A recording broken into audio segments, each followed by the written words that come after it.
queria ser tão poderoso para eles como meu Pai, mas se chegasse a ser um Deus para eles, não os impediria de viver, de terem prazeres, desejos, tudo que os fazia tão barulhentos e irresponsáveis, mas tão sublimes, dominados por contradições e angústias. E isso aqui eu acho, não sei se eu posso dizer que essa seria a visão de vida de Jung.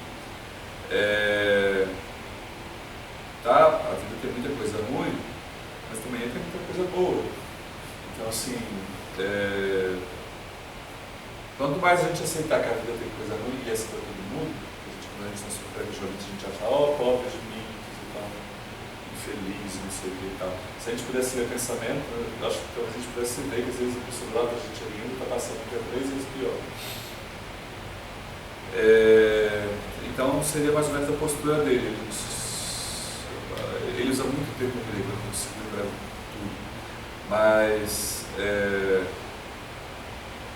ele também era fã de Nietzsche, ele leu muito Nietzsche, e Nietzsche fala muito dos antigos gregos, né, antes da filosofia, antes de Platão, quando era a vida matança, era desejo, era, vamos dizer assim, mais instintiva, mas as pessoas curtiam a vida, tanto que fizeram, né, a Ilíada, né? É uma guerra, é morte, mas os gregos adoravam ouvir aquilo das paixões, das mortes, das amizades e tudo mais. Depois, quando começa a filosofia, aí que começa a se perguntar, mas por que deveria assim, assado, por que não sei o que, para onde a gente vai, não sei o que e tal. Antes não, antes eles estavam nem aí, eles gostavam da vida. Acho que como o pessoal vai para o cinema ver filme de ação, sabe? Tem as coisas ruins, mas é a vida, eles gostavam.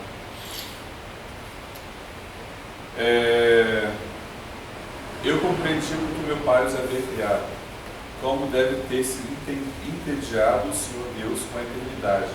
Quando não havia outro, ele era o único, todo, infinito bem, e também o nada. Porque se você é um só você existe, você pode, nada dá para existir sozinho. Você só é alguma coisa numa relação, no mínimo, dialética. Então, se só existisse uma pessoa no mundo, como é que eu podia dizer se aquela pessoa era calma ou nervosa? Eu teria que ter no mínimo mais uma para poder comparar, né? Melhor ainda numa relação social. Então, assim, o que você só é no convívio com os outros. E a mesma coisa de Deus, né? Entediado o Senhor Deus com a eternidade. Sem existir nada, o que ele vai ser? Era preciso criar o avesso, o contrário, o outro, para superar a solidão. Mas era preciso fazê-lo controladamente. Por isso, o Pai concedeu-lhes o conhecimento, mas cuidou para que não se tornassem deuses, não comessem também da árvore que lhes daria a eternidade, para que não houvesse oponentes. O Senhor Deus não queria pôr no mundo ser tão poderoso quanto ele. Mas eu estou aqui, eu vi e compreendi. Percebi que podia ser esse outro ainda mais poderoso que meu Pai. Tem a figura do outro também, assim, acho que o outro também entra também como sombra, né? O diabo é a sombra de Deus. Por exemplo, se não houvesse doença, quem que Jesus ia curar?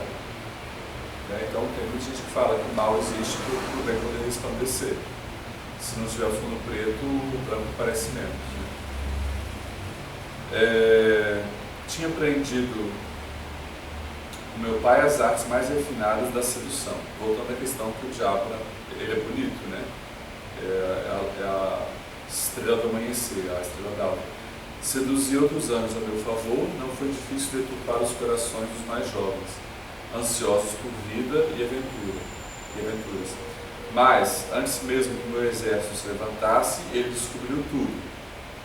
Mais para frente, aqui parece que ele cai numa mesma situação que mais para frente o narrador cai.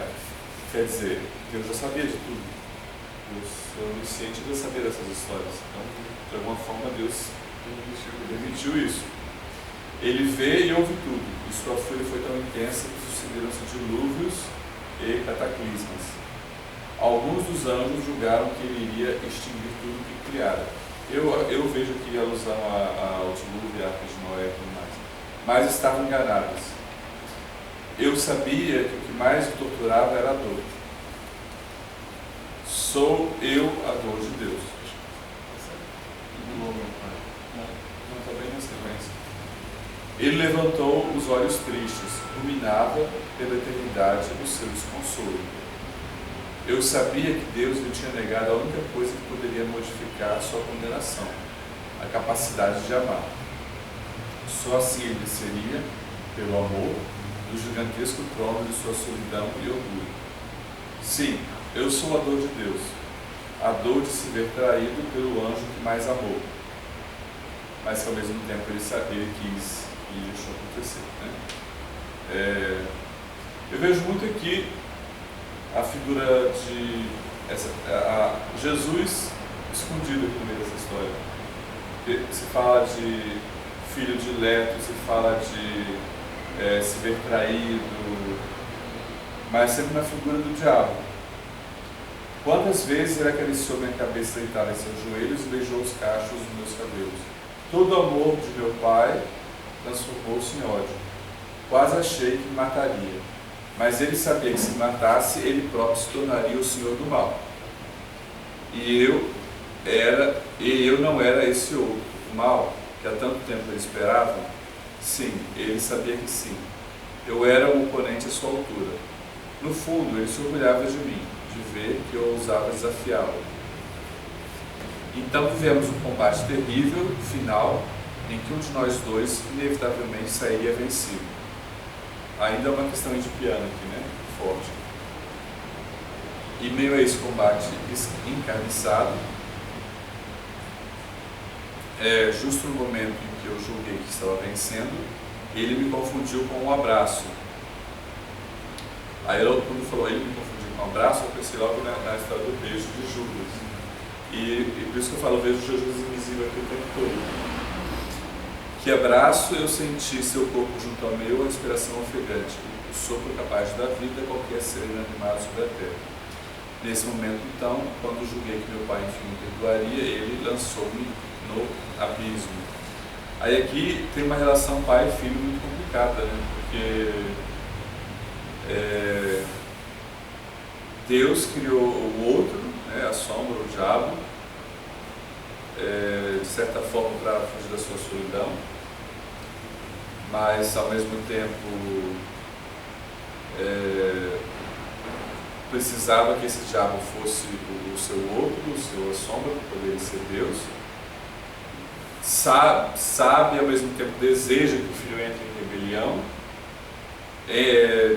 depois bane o filho e o filho numa relação de amor e ódio com o pai aqui, né? Por um lado amando, por um lado ele fala do abraço, e do perdão e do colo, e depois fala que foi lançado no abismo e tal. O jogo de xadrez. Subitamente, como se houvesse uma droga poderosa na bebida que estávamos ingerindo, o tabuleiro de xadrez pareceu crescer. As casas brancas e negras formavam o assoalho da sala. Brancas e negras, né, me remete também à questão bem e mal, consciente e inconsciente, yin e yang, luz e treva, os opostos, né? Em meio a personagens vivas que reproduziam as peças de xadrez. Reis e rainhas, brancos e negros, com vestimentas magníficas e toda a corte que os acompanhava. Até os cavalos de verdade estavam ali, relinchando impacientes e seguros pelos peões. Somente as torres não tinham rostos humanos, mas eu sentia que espreitavam, ameaçadoras, nos cantos da sala. Dançávamos todos em círculo, uma dança que eu não sabia como havia aprendido. Todo o tempo ele estava diante de mim. Tanto desejo que sentia em seu olhar, minha ereção prolongava-se em um limite quase insuportável. Isso que em psicologia a gente chamaria de projeção, né? Tipo, como é que ele vai saber que o cara está olhando para ele com olhos cheios de desejo? Quem estava com desejo era ele. Aí ele pegou o desejo dele e projetou no olhar do outro cara. do diabo, no caso, né? Os desejos que estava sentindo era ele. Eu ouvi ao longe murmurações que faziam fundo à música da orquestra. Eu sou aquele que tu escutavas na sombra da meia-noite, aquele que te enlouquecia de desejo, meu pensamento penetra tua alma, o abominável, a coisa ruim, o príncipe deste mundo, o anticristo, o revoltado, o tenebroso, o maldito, o pai da mentira, o tentador, o cão do Zebu, Lúcifer, o rei das trevas. Então aqui ele se explicita, ele se revela assim, abertamente como o outro, usando essas expressões populares aqui. Aquele que ninguém ama, aquele que ninguém ama. Sou o Senhor das metamorfoses.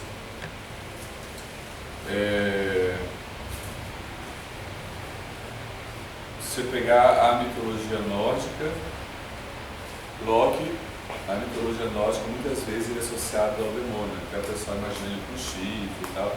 E Loki na mitologia nórdica ele é o senhor da metamorfose. Ele se transforma em peixe, ele se transforma em mosca e tal. Agora, tem que ver que essas histórias mitológicas, principalmente dos nórdicos, foram escritas muito tempo depois por cristãos, que podiam ter uma visão cristã, não podia analisar por um viés cristão e tal. Não dá para saber aqui até que ponto é coincidência, até que ponto foi influência do cristianismo, mas na mitologia nórdica, o mais perto que tem do demônio é o Loki, que é o símbolo da metamorfose.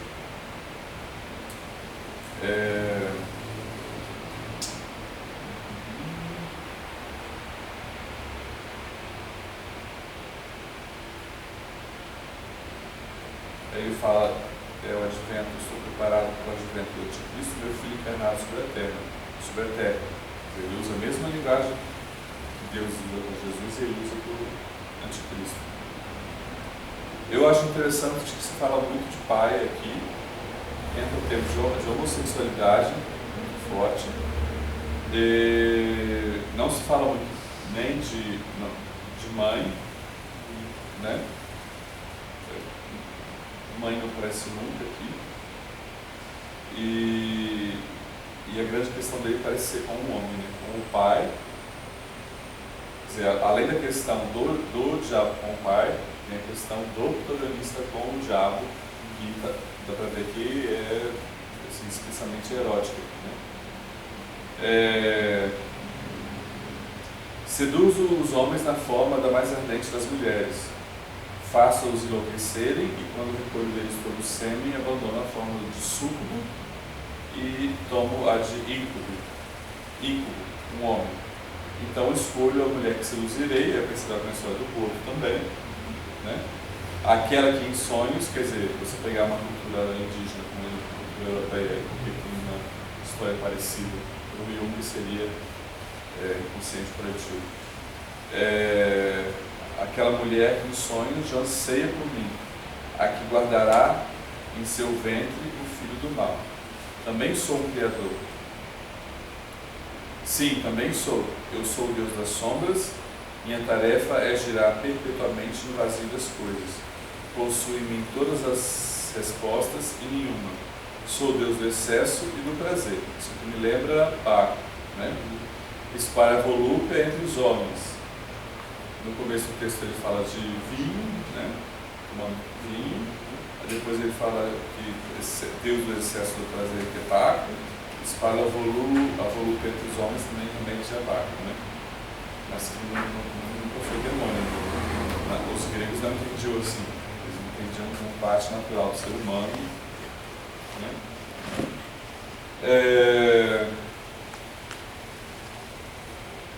Como eu... Não. Busco o gozo mais pleno, mais completo, que me faça esquecer. Eu tenho poder. Seduzo os outros anjos para o meu lado, lhes prometendo prazer, mas, como eu, eles tornam-se incapazes de amar. Eles me temem, me obedecem, mas não me amam.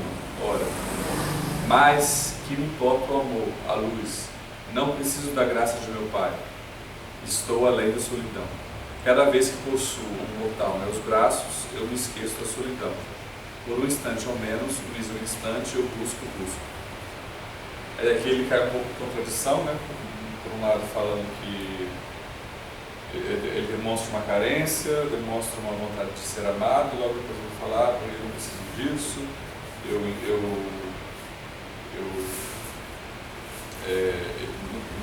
num abraço sexual humano ele se satisfaz e tal. Quando o meu rosto e o dele estavam tão próximos que eu quase sentia o sabor de sua língua nos meus lábios, retornei da vertigem. Vi-me de novo concentrado como ele diante do tabuleiro de xadrez. Porém, as alucinações não tinham terminado. Mergulhado no jogo, mais atônito, comecei a ouvir a voz de uma mulher. Não sei o que vem adiante aqui, mas existe a figura arquetípica, né? A gente falou viajante, depois falou velho sábio, depois falou do herói. Tem uma figura que chama ânima. Ânima é o lado mulher que o homem é obrigado a reprimir para construir sua identidade como homem, mas que ela não desaparece, ela fica no seu inconsciente. E na mulher, ao contrário, é o ânimos, que é o lado feminino, é o lado masculino que ela tem que reprimir para se constituir como mulher, mas que não desaparece nada do que você faz com sua mente. Ela fica escondidinha lá. Então, eu sempre penso assim, por exemplo, quando tem carnaval, aí de repente vai o blocos que vão vestido de mulher e faz gesto caricato e tal. Eu falei, vem cá, eles ensaiaram isso? Como é que pode? Eles já saíram do carnaval pulando, já sabiam tudo isso. Quer dizer, estava dentro dele já. A criança, ela absorve desde pequeno também o comportamento feminino e o comportamento masculino também. Só que ela é obrigada a reprimir um dos dois. Mas não desaparece. Tanto que um homem sabe imitar uma mulher, a mulher sabe imitar um homem. Sem precisar de treino. Sim, aqui vai... Sim, aí a questão da mulher, né? Então, a mulher, para o Jung, chama ânima, é uma figura também arquetípica, também é parte do inconsciente coletivo. E ela é uma amiga, dependendo da relação que a criança teve com a mãe, ela pode ser uma amiga ou pode ser mais agressiva. Mas a figura da mulher sempre tem também nessas lendas, na mitologia, sempre tem a mulher como uma condutora, como aquela que leva para o labirinto e depois aquela que traz o labirinto. Né? A Ariadne, que a gente estava falando, que ajudou ele a entrar no labirinto e depois ajudou, acho que com o fio de lã, não foi? A sair do labirinto. Você pode pensar o labirinto também como o útero e a lã do cordão umbilical, aí tem outras interpretações em cima, mas então para ele sempre na ida nessas viagens, nas idas e nas voltas, a figura feminina inconsciente é importante. Aí ele faz um relato aqui de que parece uma mulher sonhando, né? Rosas em meu peito, rosas, meu corpo ardia em chamas, tanto desejo, tanto. Meu marido dormia profundamente ao meu lado. Os olhos arregalados, eu fitava o escuro, eu queria, mas não ousava dizer nem pensar. Nas minhas preces eu pedia que ele viesse. O padre dizia na igreja que ele viria se eu tivesse maus pensamentos. E me devoraria. Me faria conhecer todos os prazeres da carne. Eu fico pensando, que padre é esse? que prega na igreja que você conhece todos os prazeres da carne. Parece que está incentivando a pessoa a rezar para o diabo, né? Ele me escolheu, sua. Eu acariciava a sua orelha com a minha língua. Sempre te quis, sempre. Minha vida não tem sentido sem tuas visitas noturnas. Da primeira vez foi um sonho, penetrou-me como ninguém. Antes, enlouquecera de paixão, mas de repente entendi os dentes do horror. Ele. O que ataca as mulheres casadas, o que engravida irmãs de caridade com o sêmen dos cadáveres, ou desculpa das irmãs de caridade, né? Ele, o mais intenso amante de que já se teve notícia. Eu tive horror e gritei e tranquei minhas pernas. Aqui também você vê aqui a sombra da mulher, porque talvez a sexualidade dela frustrada tomou a forma do demônio que ela queria que viesse à noite. Como ela é uma mulher que se acha, né, religiosa, ela não podia assumir isso. Então, é o que a gente falou no começo, que você não assume, desculpa, aí vira sua sombra.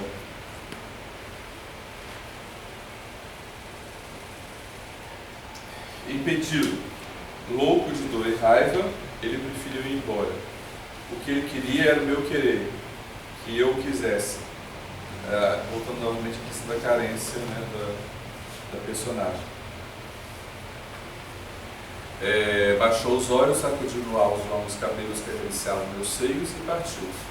No dia seguinte, acordei com hematomas arroxeados cobrindo todo o meu corpo, como se tivesse levado uma surra. Meu corpo inteiro doía. No pescoço, as marcas de dentes e chupadas. Meu marido percebeu. Dor e ódio em seus olhos. Os dias passaram. E não parava de pensar nele. Não parava. Eu queria que ele voltasse, queria que me quisesse. Que fizesse comigo tudo que não teve tempo de fazer. Me devorasse, me enlouquecesse. Meu gozo vai calar os mares, fazer girarem os ventos, apagar as estrelas. Meu gozo e o dele, volte, volte, eu pedi, eu te quero, volte. Pensando na questão da sombra de novo, né? Diabo, mas a sombra. Por que as pessoas gostam tanto de ver filme de ação com a gente morrendo, explodindo? Ou então, de novela, tem aquelas protagonistas que sofrem igual não sei o que, que acontece com elas e tal.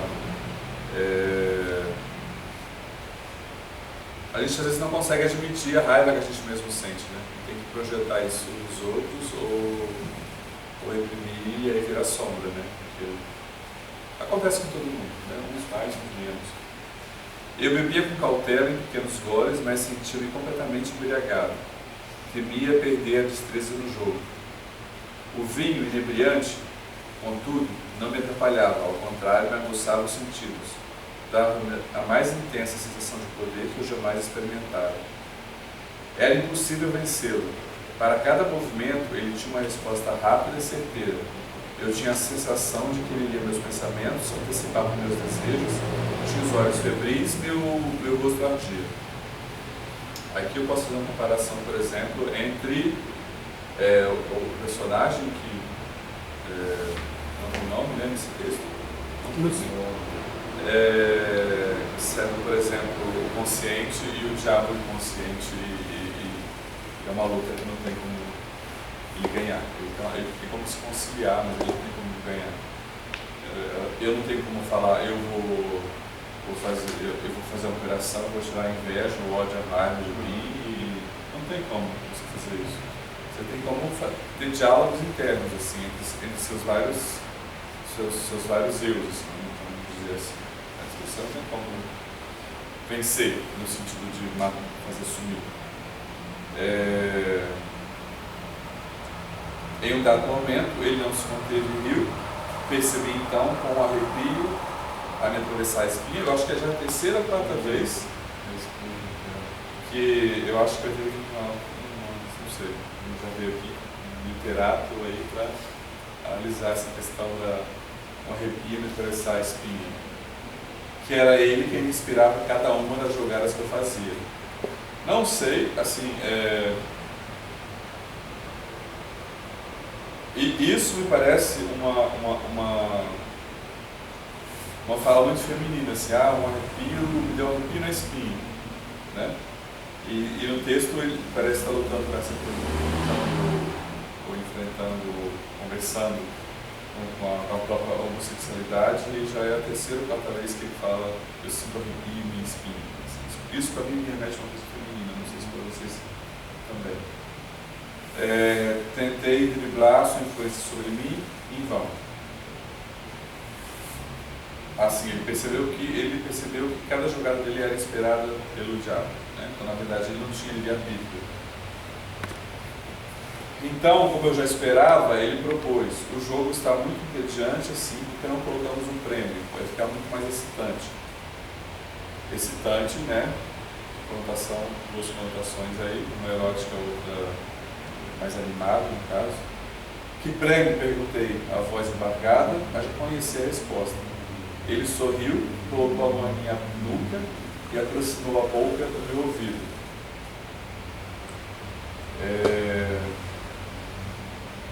Senti o hálito quente no pescoço, sua alma. Tive de novo o desejo de beijá-lo. Sim, é claro, minha alma. Repeti com um pouco o caso. Que importa a alma, essa coisa tão incômoda e incorpórea quando estamos vivos. Tinha lido isso em algum lugar. Mas e se eu ganhar, que recebo em troca? As maiores riquezas que possa haver no mundo. Não é o bastante, o que mais pode me oferecer? O conhecimento, então, ser tão sábio como Fausto chegou a ser. Não, eu quero mais, quase gritei. Minha cabeça gerava um absurdo volume de poder, mais poder. E aqui o narrador está repetindo a história do diabo, né? Foi a voluta de poder em relação ao Pai, a Deus. Viagens, loucuras, prazeres, ele ria sarcástico. Na certa já tinha enjoado de tudo isso. Então aqui o que é interessante para mim é que ele já percebeu que o diabo ele é onisciente, que ele pode manipular, mas ele escolhe continuar com o jogo. Então quer dizer, de certa forma ele é como uma mulher do sonho, né, que fala que não quer, mas que reza para o diabo vir. Tipo, ele entra num jogo, mas como é que é o jogo se você já sabe que o cara é onisciente e é onipotente? Eu vejo ele muito nessa mulher do sonho que fala que não quer, mas que no fundo quer. Né? Ele já sabe que ele vai perder, ele aceita isso, ele deseja isso. Ele parou diante de mim, a fronte ameaçadora, o olhar fuzilava. Quero ser você, se ganhar, quero o seu lugar. Estimulei sua vaidade e ele ficou muito excitado. Pois joguemos então. Veremos se consegue suplantar o príncipe das trevas. Jogamos incansavelmente por dias a fio, ou meses, não sei. Eu não sei mais. Nos conhecemos tanto, a tal ponto que nos tornamos a sombra um do outro. Né? No começo era Deus e o diabo. Mas eu ganhei e ele cumpriu sua promessa. Na verdade, não foi ele que ganhou, foi o diabo que perdeu o propósito. Né? Isso me deixa claro antes. Sua história tornou-se minha história. Ainda hoje não sei se foi ele que inspirou minhas jogadas, cansado de ser quem é. Então também é outra pessoa se enganando aqui, né? Claro que ele sabia. Sim, claro que ele sabia. Mas quanta gente vai procurar na terapia? Para quem está fora da história, as coisas às vezes são óbvias, mas para quem está na história, às vezes a gente está fazendo coisa e está todo mundo sabendo que ele está sabendo, a gente é o último a saber, né? Hoje, que tantos anos se passaram, talvez séculos, que importam as medidas humanas para quem é eterno? Tenho dúvidas. Fiz a escolha certa? Estou só, incrivelmente só. Tenho tudo, posso tudo, mais o que desejar, quando se tem tudo. Então, entendi que só havia uma coisa a desejar, justamente aquela que usei e perdi para sempre, é a morte. Eu quero morrer. Eu acho isso aqui meio cascado dele também, porque ele poderia ter feito a mesma coisa que vamos dizer assim, o diabo antecessor dele fez. Ele poderia ter feito o mesmo jogo com alguém. Então ele fala aqui que tem uma parte que ele fala: tenho dúvidas, fiz a escolha certa? Uai, se ele quisesse voltar atrás era muito fácil, se ele pegou aí o carro do diabo, igual o outro era. Então, entendi que só havia uma coisa a desejar, justamente aquela que recusei e perdi para sempre, a morte, eu quero morrer. Então, quer dizer, deixa eu ver se eu tenho aqui, só vou ler o final, aí eu faço o comentário junto com esse aqui. Então, compreendi que tinha sido o maior castigo que Deus deu ao diabo, a eternidade. Hoje, as cores agonizantes do sol são meus lamentos